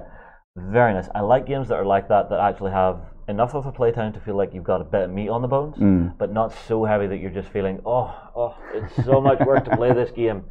This feels just in that nice butter zone, so I'm very impressed with that. Yeah. Okay, and just one final thing. The other thing I absolutely love about it is if you look inside the box itself, the different sections, when you pack it away beautifully. That means that when you start to get it out the next time, it's all there ready just to play. Okay, that's going to make our guy Ben super happy. You know the way you always have that one person in your gaming group who is sort of the board game janitor, who always makes sure everything's packed away just so? That's Ben for us. So whenever a game comes along like that, where it does pack away just so, makes him so happy. But there's nothing more frustrating when you get a game out ready to play and you open up the box and you're going, oh, let's find those. Where's it? And you know, to be able to kind of open it up and know there's none of that, you just get playing straight away. Is a delight. It's one of my biggest gaming gripes is whenever you have games that have speed bumps. Now that doesn't just mean mechanics, but even something like that becomes a gaming speed bump that prevents you getting in and getting playing. Or a speed bump can be something that drops you back and out of the game. This feels like a fast, fun, furious game where you and your mates are going to be moving, trying to gather everything up and really trying to outsmart each other while you go out raiding the shores. Very impressive. Excellent. Okay, so that's the first of the game today. The next one is a slightly different theme and style. Okay. This is called Okia. Okay, what have we got here? It's by Bruno Cathala, who did King Domino. Now, King Domino is one of those board games that is very, very well known. And what exactly is the idea of Okaya? Okaya, right. So Okaya is you're trying to get four of your geishas in a row, either or in a row or in a square, or prevent your opponent from being able to lay a piece. I see. It's a very straightforward abstract game. It is also nominated for the Abstract Game Award in this year's UK Games Expo. So if you like the look of it, then please do vote for it. Cool. Okay, so red. No, let's actually play a game. I'll take red. Okay, red. Okay. Red suits me. So if you look at the playing board here, you'll see that on every tile you've got two aspects. For example, here you've got the sun and the leaves. On here you've got the sun and the tree. You've got leaves and a flag. You've got a bird and the tree. So you've got two aspects to every tile. And the game is as simple as this. So you're trying to get 4 reds in a row, or 4 in a square, or diagonally, or prevent me to be able to choose a tile. Okay. And where we start is I start, so I'm going to choose that tile there, and I put that one there.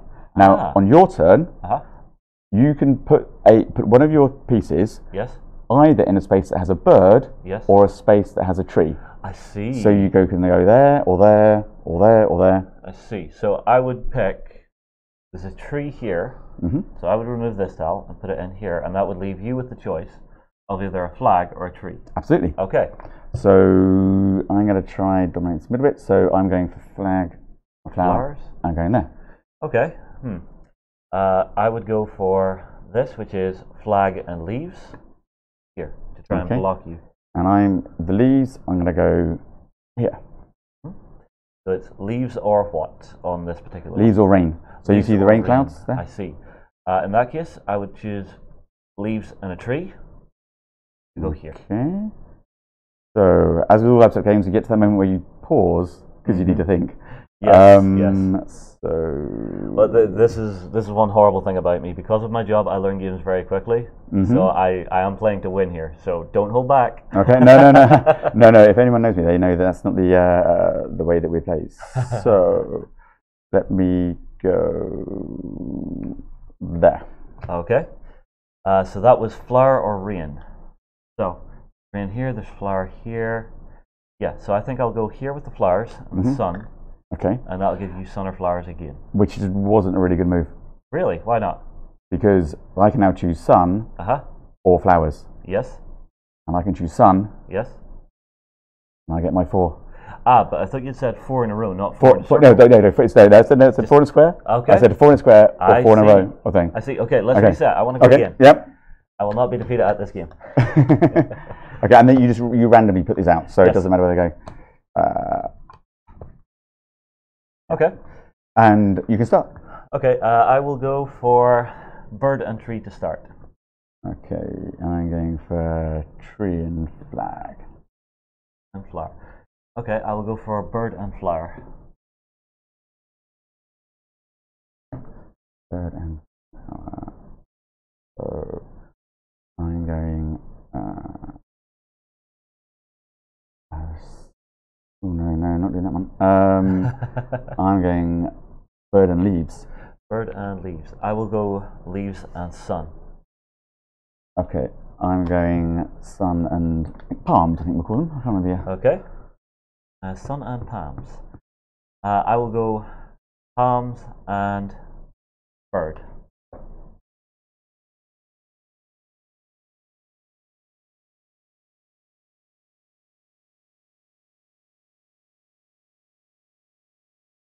I'm going to go. No birds there. I'm going to go palm here. Palm and rain. then I go. Oh, yeah. So I forced the move on you that time. Yeah. I told you I learned quick. So, That is fast, furious, and fun. That is a perfect travel game to me. Okay. That is something that I can sit down on a train, lay out on the the little tiny tables you get, lay out on that, not a problem. If I'm on like a boat or something, hell, even in the back seat of the car between the seats, you know the way you get the fold down thing? Lay it out in that and off you go. That I like a lot. Are both of these games available here at UK Games Expo this weekend? Yes, so Rage is having its world premiere. It wasn't due to launch until Gen Con, but we convinced Yellow, because Matt and Brett are here, and they're both UK-based authors, we thought it was important to get a game that is unique and launching at UK Games Expo. Yes. So this is the world premiere of Raids, here, and it's available at the Cordsbury and Game stand in Hall B16. B16. Okia is available there as well, and other of the game retailing gamers, retailer shops around the hall. So all of them should have it. But as I say, the most important thing for Okia for us is if you are entering into the awards, vote for it in the best abstract games category. Yes. All right. Well, I tell you what, we'll take a very quick swipe because you guys have a lot more games to show off. So we will be back very soon.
Okay, guys, we are back to very quickly talk about Queen Domino and Go Nuts for Donuts. Yep, and some Happy Salmon. Oh no, Happy Salmon! I remember this game from Essen last year. I think we got a game with like 20 people at one point. Yeah. Yeah, that was nuts. Yep. There's so at 4 o'clock today, there's Happy Salmon all play game together. Yeah. So should I start on Queen Domino? Let's start with Queen Domino, because this is one I've heard quite a bit about, but I've never actually had the chance to play. So what is the main concept of this game? So that's down at this end of the table, guys, because there's a lot on here. Okay, so Queen Domino is a expansion of King Domino, but also a standalone playable game as well. Yes. The idea is you have your castle, and you choose tiles to build around your castle. Yes. And you score points for the territories that you create. And I assume we each have our own castle that we're building around, yeah? Absolutely, yeah. So you have the different pieces. Yes. And the way that the game works is that, for example, you'll notice that you'll choose these initially, and then you then turn these ones over, and you notice they're in ascending order. Yes. So 8, 12, 24, 44. So I go first here, and I can put my forest area connecting to any other forest area. I see. And then I get to choose which one of these I want to take. Yes. So I might choose that one, and then it's purple's go, and purple can choose and put one there, and then they choose whichever one they want next. Yes. And then, for example, if that then works out there, what then happens is 4 new tiles come out. I see. And they're placed in ascending order. So the better the the number, the better the tile. The higher the number, the better tile. So these get then turned over, and this time it's purple's turn to go. Yes. So purple goes first, and they get to choose of all of them. But as you saw, I was red before, and I wasn't able to, and so I go last next time. But I got a better tile. Best tile. So you go round, yeah. And that's the main concept of King Domino and Queen Domino. Where Queen Domino adds more is the fact you've got these red areas, which are buildings. Yes. And you've got a track here where you can spend money and choose buildings to enhance your area. So that's the track there. Yes, everybody. Yeah. So that track. So for example, if I wanted to add this tile, which has two towers on it, and is worth 3 victory points. Yes. I put it into around my castle. Yes. But also I get the 2 towers to add. As I've got the 2 towers to add to my territory, I also get the queen. Okay. And the queen allows me to buy these more cheaply, and also I can act as a crown in the territory. Because at the end of the game, you score according to the number of crowns in any particular territory. So up here, this would be 1, 2, 3, 4, 5 times 1. That would be 5 points. Yep. Here, it'd be 1, 2, 3, 4, 5, 6, 7. 7 times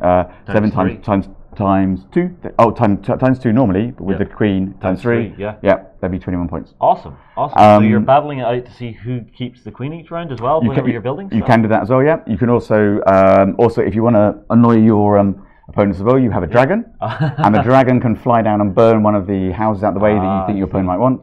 And there's various other sort of scoring elements as well. Okay. Really, the essence of Queen Domino is that it takes a King Domino mechanic and takes it to a much more complex strategic level. I see. Okay. Now that's Queen Domino. We're running low on time. Yeah, that's okay. Yeah. So now we'll go for Go Nuts for Donuts. What is this? So Go Nuts for Donuts. You always start with 1 more of these than the amount of players there are. So for example, if there were 3 players, you wouldn't play with these. You'd just play with the 4. Yep. Everyone would get however many are here. Yes. 1 of each of these. Yes. And you keep it in your hand. And for example, you'll see that the donuts are different, like French cruller. Yep.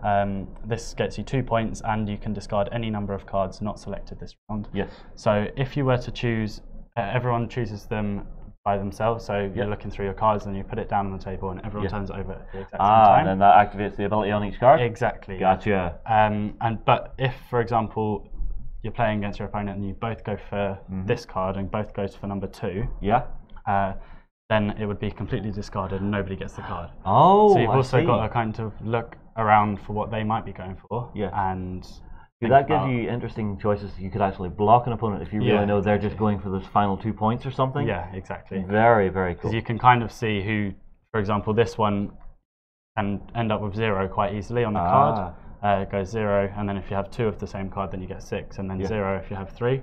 So you might be trying to collect it, but then be discarded because you've just blocked them. Yeah. So this is very like push your luck kind of game. Push your luck. It's tactical, and again, it sounds like one of those games that you can sit down and just get a few rounds in of an evening, which is what I really like in games. Yeah, it is, and it only takes 20 to half an hour probably. Really? It's kind of along the same lines as Sushi Go with the scoring. Yeah. It obviously doesn't have the pick and pass element. Sushi Go's game in ranks. Yes. Okay, the last one is Happy Salmon. Now, you've talked about this very quickly. I'm not sure if we'll have time to play. So, well, here Alfie could be my glamorous assistant, yeah? Okay. So there are 4 different activities within the Happy Salmon. Yes. There is the high five. Yes, so we have high five. So high five. Give me a high five. Okay. Then we have the pound it. Pound it, yeah. Which is essentially a fist bump. Yep. And then we have switcheroo, where we would switch places. And then we have the best bit, which is the Happy Salmon, where you put it on like that, and you Happy Salmon like that. And the whole nature of the game is the fact that you've all got decks of cards, you start it off together, and you try and get rid of your cards as quickly as possible by throwing them on the ground. And so you're shouting at each other, trying to get the pound it and moving, and it's 30 seconds, 45 seconds of complete mayhem, but a real energizer and the kind of thing that sets you up for a really good session. Yeah, like I said, we played this at Essen last year. It was hilarious. I think we actually got it recorded, so if you want to go back and check out that content, it is funny as hell to see a group of like 15, 20 people playing this game. And if you guys are doing it live at the show this year, definitely get across to the guys at Coil Spring Games. Guys, that is all we have time for, so I'm afraid we're going to have to call it there. That's okay. Thank you. Thank you very much for having us. A lot of games. Okay. Everybody, don't forget, we do have the live blog running in tandem with the live stream this weekend, and in that live blog there are tons of prizes that you guys could win. We'll move on here, and we'll see you again very soon on Tabletop.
many of them. So we are right in the middle of the bull rush. So if you see a news story about 2 trampled YouTubers, that might be us.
So that was 2017, and this is 2018. We'll see you at this year's UK Games Expo.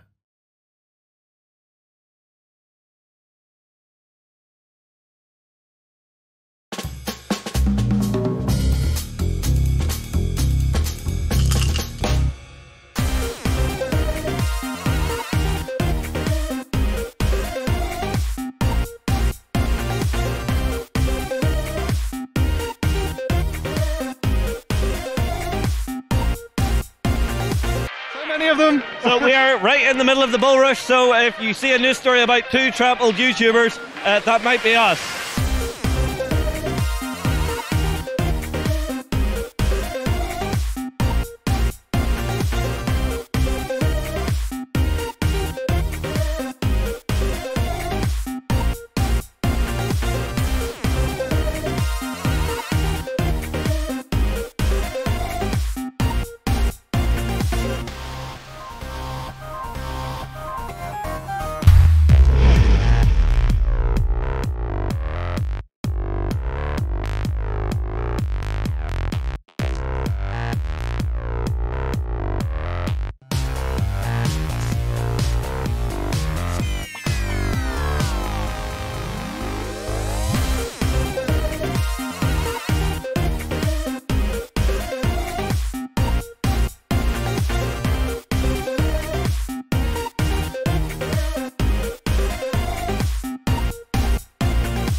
So that was 2017, and this is 2018. We'll see you at this year's UK Games Expo.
Hello everybody and welcome back to the OnTableTop live stream here at UK Games Expo 2018. I am here with Mark from AEG and you have a couple of games to show off today.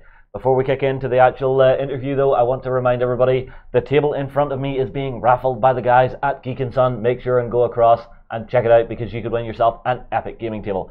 Mark, what have you got for me? So I'm going to show you a couple of games here today. The first one I'd like to talk about is Thunderstone Quest. Thunderstone Quest was a very successful Kickstarter that we ran last year. We've now delivered on that Kickstarter with this very, very, very large and heavy box. It's a little bit huge. Yeah, it is a little bit huge, and it was interesting bringing it across the convention floor. I'm a lot fitter as a result of that exercise. Well, see, I don't know. Having this thing in front of you, you can maybe just use it like a bulldozer. Out the way, woo! Yeah, it can be used for many things, but weight training is just one of them. It's also a very good game. Okay. We had a very successful launch last year. Did over $500,000 on Kickstarter. Wow! And that's a lot of money. 5,000 backers. Oh wow! And I'm here because there's been a lot of inquiries since about people who didn't get on board first time. What's going to happen? What are you doing? So what I want to do is maybe tell you a little bit about the game for those people who don't know about it, and then talk about what we're going to do to make it available. All right. Well, introduce me to the world of Thunderstone. Thunderstone. So Thunderstone is a deck builder. Yes. First and foremost, you represent the leader of a party.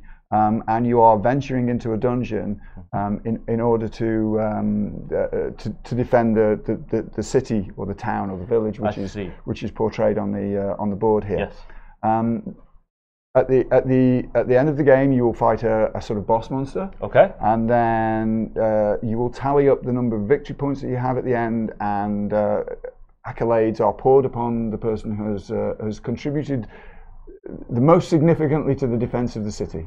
So it's like one of the old text-based RPGs. Hero, you have saved the day. We thank you and give you all the monies ever. Exactly, that's exactly right. So, what do? Well, like most deck builders, you start off with a very basic set of cards. You have adventurers. Bring them down so everybody can see. You have adventurers. Yep. You have some daggers to equip to those adventurers.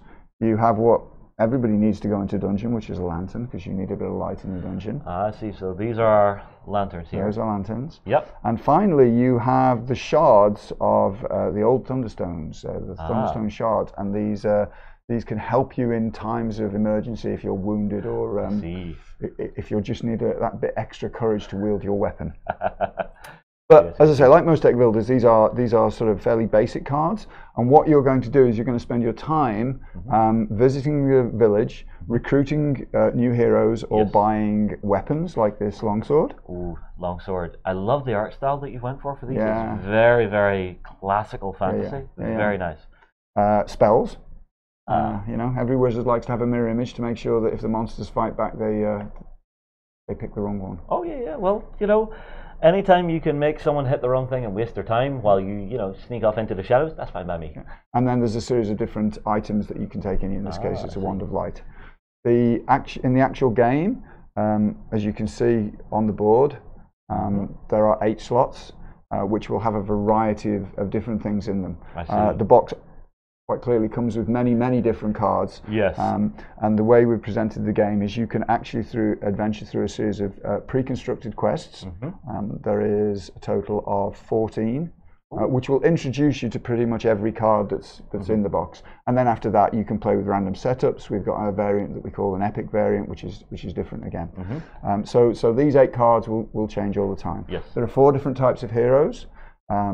Predictably, clerics, fighters, rogues, and wizards. Yes. So that's along here. That's along here, and let me quickly grab one of each, and we can get a look at the beautiful artwork. Because that's the thing that's really drawing me in this is it looks absolutely gorgeous. So this is our cleric.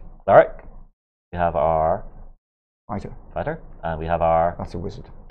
Awesome. Left the slot open there so you can see how it works on the board. Yes. So. And then there are various other things. You can take some extra sort of rations, have some extra light, some potions to help you with wounds. And these are all done as lovely little cut out wooden pieces. Very, Okay, very lovely. so what you're doing is early on in the game you're visiting the village, and occasionally with your adventures going to the wilderness where you can level up by fighting giant rats. So you're trying to not only build a deck, but you're trying to improve the quality of the cards in it. All of the heroes actually have different levels. So the top hero you see in each deck is a level 1, but if you go down there is a level 2 and even a level 3 hero. So as the game goes on and as you defeat monsters and gain experience, the cards actually improve, and so your deck gets stronger, ready for the final fight with the boss at the end in the wilderness. There is a sort of actual dungeon, as you can see over on the other side of the table. This is where the monsters live. Each room will have a unique effect that may enhance the monsters or hamper your abilities within the room. And again, this is modular. The box is full of lots of different dungeon rooms. So each quest comes with its own set of dungeon rooms. And again, you can also go for random setups, which is all I've done here. And the monsters are also leveled. And you basically need to get light to get further into the dungeon and fight the more difficult monsters. I see. The boss will appear when you reveal a certain number of dungeon keys, and then everybody gets an opportunity to fight the boss at the end. So that's an overview of the game. Yeah. How many people does it play? It plays 2 to 4. 2 to 4? Nice. Yeah. And actually, you say how many does it play? That's a kind of interesting lead into what we're doing with the next Kickstarter. So as I say, it was a very successful Kickstarter last year, but one of the things we became aware of was that people were very, very keen for both a cooperative mode and a solo mode. None of which are immediately available. We had a whole bunch of good ideas, but we didn't feel that they were ready at the time that we released the Kickstarter. And rather than come up with something that we didn't think was right and just push it out there, we wanted to actually take some time. And actually, I think having that sort of longer development process has definitely allowed us to get a bit more creative and have more ideas get involved into the mix before we've allowed it to brew. It's one thing I've noticed with there are sometimes whenever I see a new rule system or a new game come onto the market, the game system works great. You can have a lot of fun with it. But it's only whenever the 2.0 version of it comes out, maybe the second or third print run, whenever a designer goes back and re-looks at some of the rules, retweaks things, tidies things up. Maybe there's just a little bit of the rulebook that's not quite as clean as they want it. That's whenever you see the great thing. And actually holding back those aspects to actually get them right for people shows me that you actually really care about the games you guys make. I mean, we think it's great as in the competitive version that we have, but we didn't want the co-op version to be like that, as you say. I mean, it was important to us that we wanted it to feel right. Yes. So the good news is and the other thing is that there, as I said at the start, there's a number of people who just didn't get onto the Kickstarter, so we wanted to give them an opportunity as well. So we're going back into Kickstarter in July. And the plan is that we're going to try and come up with a series of packages so that everybody's happy. So that if you want to buy the full big champion box, that will be available to back. And then for players who've already got that, there will be options where they can back the new content, which is aimed more towards the co-op. Though all of the cards that you get in the base set will be playing co-op, and all the new cards that will come with that will also be available in the other mode. So it's not a separate game. It's literally just a different way to play the same game. Well, it's the expansion on the world of the game that you've already made, and actually having the options for players who have already bought the game to actually get in and get the upgraded components. If I'm someone who has picked up this game on Kickstarter and I've been playing the hell out of it, it refreshes the game for me. It makes me want to play even more because I now have those new aspects to explore, which is very cool. Yeah, oh yeah, absolutely. And I've obviously played the co-op version in many iterations over the last few months, and we're very excited about it. It changes the story slightly in that the Guardian, the sort of boss that you fight in the end, will be actively attacking the village, and so you will actually.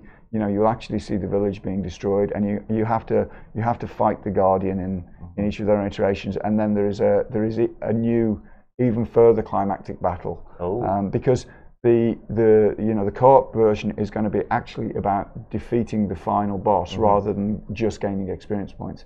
And then I'm not going to reveal too much because we've got a bunch of things that we're going to say. But we, you know, so because the experience points, which are also the victory points in the competitive version, are not the mechanism by winning the game. We've introduced other ways that now you use those in the game that can help you cooperate more effectively with each other, and that allow you to specialize so that as a group you can sort of say, you know, I'm going to focus more on the healing aspect and make sure that everybody's okay, and you know, I want to be a monster hunter, or I'm going to be the sort of town guard type character. Nice. So that each person will get a role that will help them utilize the experience, so the experience that they gain will still be valid, but they will, you know, they, like most co-op games, they will be on a clock. They don't want the village to be destroyed. Yes. And at the same time, there will be pressure on them to actually go in and defeat monsters in the village before they come in. So and it builds and builds and builds until you have the final climactic fight. I see. Okay, so that is Thunderstone Quest. You have another game you're wanting to show. I do have another game that I'm wanting to show. But in order to show that, we're going to have to take a very quick break.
And we're back.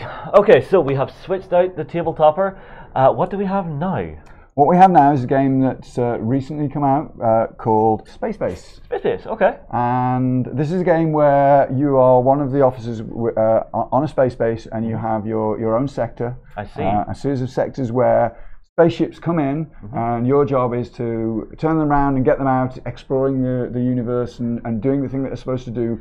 And the person who does that most effectively is the one who's going to get promoted to be the Space Commodore. I see. So this is our starting tile, yeah? Yeah, this is how we begin. This is how we begin. What you can see is it's a tableau builder, and we use dice. You have numbers 1 to 12. Yes. And you basically roll the dice. Yes. And when you roll the dice, you can either use the sum total, in this case 9, yeah, or you can use the individual scores, which is 3 and a 6. So that would be here or here. Yeah, so in the example of 3 and the 6, this would, if you use that, that would get you 2 credits, and you would move the credits up. These credits are used to encourage new ships to come into your base. But when a new ship comes, when a new ship comes into your base, the old one has to leave and go out to space. I see. So let's have a look here. So we have 6 credits here. Yep. The ships in the shipyard are sort of leveled. So you have a range of sort of 2 to 5, then 7 to 9, and then sort of 11 or 12 plus. Yeah. And so as your economy builds and as you become more effective, you can sort of ramp up the power of your ships. I see. So with 6 credits here, I could possibly buy this one for 2 credits. Yeah, these are 2. So I would come back to here. So now, yeah, pay the 2, and then this goes into slot. It comes all the way down to 0. You always spend all of your money. So I see. In this situation with 6, you might want to save it, or you might want to. I see. So this would go into slot. This would go in, yeah. The start of the game, you always start the game with 1 ship already left. I see. So sorry, we're jumping around. Okay. So the first thing you do is actually everybody gets a free ship. Okay. So when the ship comes in, it goes into the station here. And we start the game with 1 ship already out in space. I see. Okay. And I'm guessing each of these different pieces along the bottom is telling us what we're doing with it. Yes. On your turn, when you have the dice, the blue abilities are what you'll get. So as we said here, with a roll of this, you would get a 3 and 6. This would get you the 2. And then as you said, you can buy the 6. Yes. So if you want to pop that in. So that goes into your 6 dock. This ship is sent out into space. Okay. And we then, to show it's been sent out into space, we put it over here. I see. Now, the red abilities of any ships that are out in space activate on every other player's turn. Okay. And you still have the same choices that you have. So now on the next player's turn, if they roll this, which is 5 and a 1, a nice little rocket. Yes. It's convenient with the example we have here, because I could, although it's the other player's turn, if this is my tableau, I can choose to activate any red 1s that are in space, any red 5s that are in space, or the 6. In this case, I have the 6. So although when you buy, your credits go down to 0. You're starting to earn a little bit from everybody who's even before it gets back round to my turn. I see. Okay? I see. The economy in this game with more players sounds as if it's going to be very interesting. So yes, and actually, the interesting thing is, I think it's a really fun 2-player game, and it's a fun but slightly different sort of 5-player game. The real beauty of it is this mechanism means that you're always engaged in every player's role.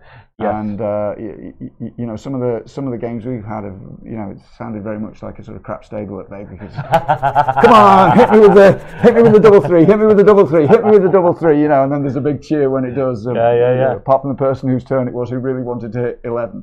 Okay. No, sorry, I've interrupted you. No, go for it. Well, a couple of questions then. I'm seeing 2 other resources here. So we have this green one and this blue one. So what are these? Okay, so I'll do the blue one first, even though it's the bottom, because it's fairly simple. The blue one is victory points. We earn victory points. Is this a good place to show that? Well, I can bring it right in here. Right there. So victory points are the rockets. Yes. Okay. So the card you have, for example, there. If that was currently, it would be in my slot 8. It'd be in your slot 8. That'll go there. Yeah, that's right. So if you'd bought that would go there. Now on your turn, if you roll an 8, you are going to gain 4 victory points, and you're going to go up the track. I see. If you later replaced it and got another 8 card, and an 8 was rolled on another player's turn, you would get 2 victory points, and you would get the 2 credits from the previous one. So you can stack and stack and stack and stack. So there are a number of strategies with the game, because you can try and stack numbers, and then there are effects in the game which will effectively allow you to sort of I put this one, I don't know if you can pop that in the right place. So this one is a 4? It's a 4, right? So if this one will come out, this will go out, and we would put that in there. So in this one, on my turn, if I roll a 4, I can put an activation counter on this. Oh, I see. And now a green ability can be used on any turn. And what that allows me to do is, for purposes of my use, I can add 1 or 2 to the total number rolled on 2 dice. So you start to build control in. So you're building elements of control in there. Yeah. Same thing, when it flips round, it's got an activation, but I can only add one there, but I'm seeing what you're doing here, because you're deciding, is the in-space ability valuable to me? Well, is the new ability more valuable than the one I have?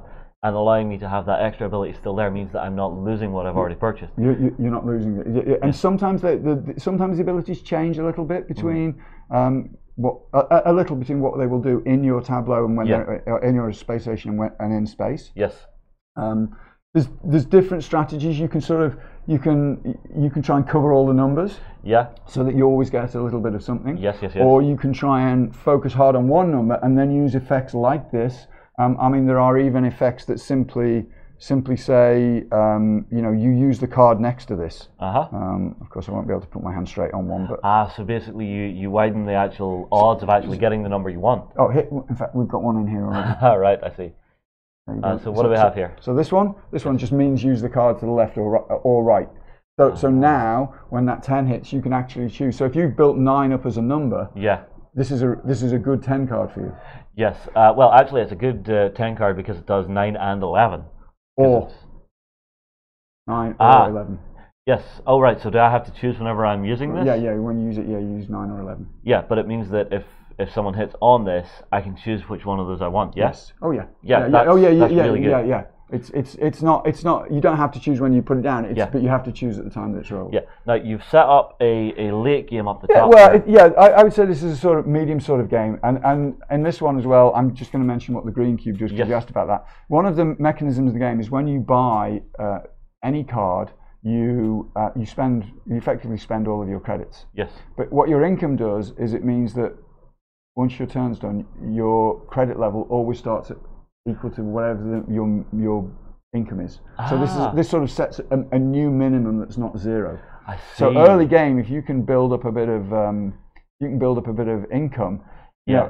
I might spend 6 credits on a card here. Yeah. And normally that would push me all the way down to 0. But really, I got that card for 1 because it's going straight back bouncing back up.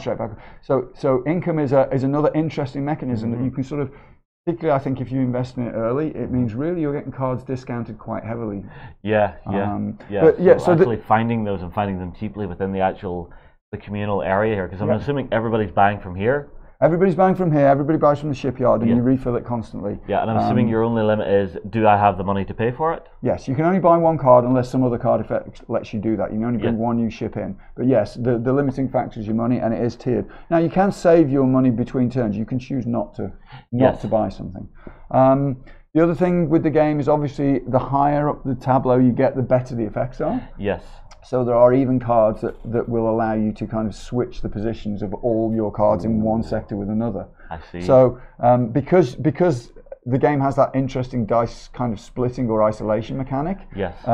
The sort of the number frequency. You say to most people 2d6. What's the best number? And they'll say to you 7. Well, 6, 7. Yeah. 6, 7. Yeah. But actually 6 is significantly better than 7 because you can have 6 on 2 dice or on 1 dice.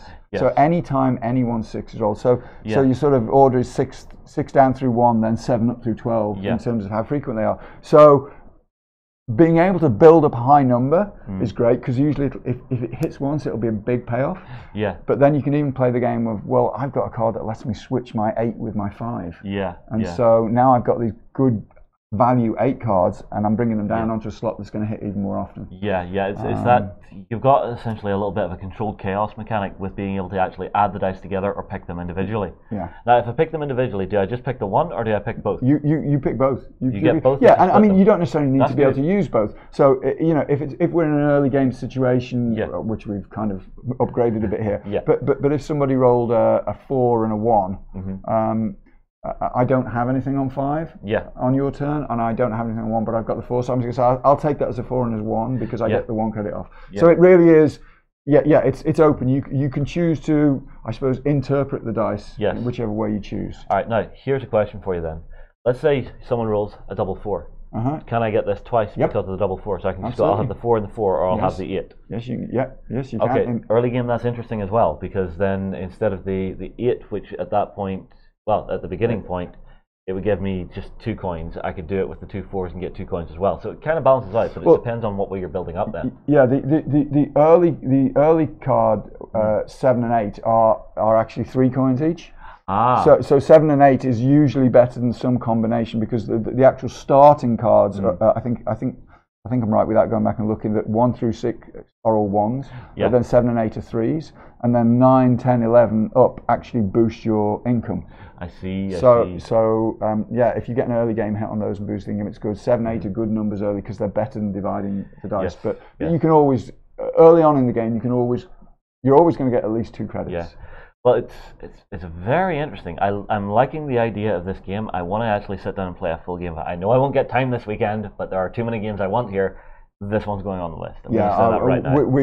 We've had an awesome response.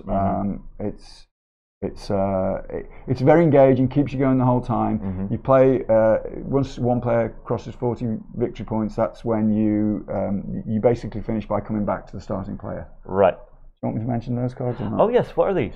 So there is just one other kind of card. Okay. These are these are cards that when you buy them, they go into the numbered sector. But they sort of close it off.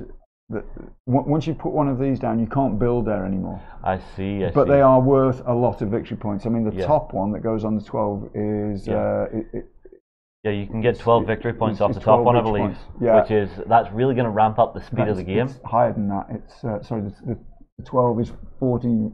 Apologies. But it costs 42 gold.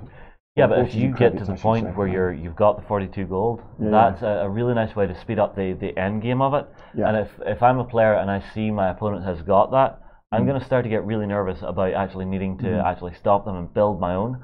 Are there any of the cards that let you interact with what your opponent has? Is there any sort of take that mechanic to this, or is this all I act in isolation? It is my tactics of what I want to build. There are not significant take that mechanics. There's a card that causes people to lose victory points, which is another way of sort of keeping you up with the lead or stopping somebody from going across. But there's not a specific kind of take that mechanic in this. It is more you're trying to do your thing. I think. Having said that, I think there's a sort of strategy in that if you can see somebody building a number and you think that's looking dangerous, then you can look at here and say, well, should I start building that number myself to deny it to them? Both deny it to them and benefit from it when they roll it, right? Because potentially if somebody has got a number then that they're going to get a big benefit off, then both denying them and possibly getting some benefit from yourself. It's not a true take that, and it's not just a kind of spike draft. It's a sort of actually I just need to keep up with you a little bit. Yeah, it's me saying, look, you're benefiting, I want to benefit too whenever you're rolling this. Very good idea. And then I think you've got the strategy. You can kind of play a drip victory point strategy. You can cover all the numbers. You can go for one number with the big boost. I saw a game yesterday where 2 players were playing, and one person was on 21 victory points before the other person had scored. But they'd gone quite early into buying these. They sort of got to about 15 victory points, and then just said, "No, I'm going to see if I can race to the end." And of course. But once you start putting these down, your own turn is starting to lock out a little bit. And they sort of eked out a win, I think, by like 1 or 2 points by the end of the game, because the other person had got an engine that had just started to work. And it was that thing that they were halfway there, but the rubber band was kicking in. They were catching up because their engine was starting to hum, and they could manipulate the dice a bit and move them up and hit that big number, and that gave them victory points. And then they were able to get more credits, which meant they could buy some of the more top end ones, and they were just racing, and it ended up within sort of 2 points, and that was impressive. So yeah, there's a lot of different ways to play it. It's deceptive, and we just always have a ton of fun. No, this looks to be something that I would love to sit down for like a long play in the evening and actually just take your time with it, just relax with you, maybe 1 or 2 friends, and actually just really go to town on the tactical depth that you can have with this game. That's what I'm seeing is just the actual economy and the actual decisions on what you're going to buy to actually build that engine to get you to the end game. Very interesting, very cool. Right, I think we will wrap up there. Final question. This one, is it available to buy? Yes, it is. Yes, it's been out. Okay, excellent. And just remind everybody of your location within the halls. I am demoing this at the Asmodee UK booth. Yes, so that's in Hall 1? In Hall 1, yep. In the back corner. All right, well, just look for the man in the red and black shirt if you're wanting to come and give this game a go. Everybody, thank you very much for joining us today on the live stream. It has been absolutely fantastic. We have seen some amazing games coming through our doors. We will be back later on this evening, but for right now, we will be taking a bit of a break. So, everybody, we hope you're enjoying it. Remember to check out the live blog where we have all the prizes. We'll see you again soon.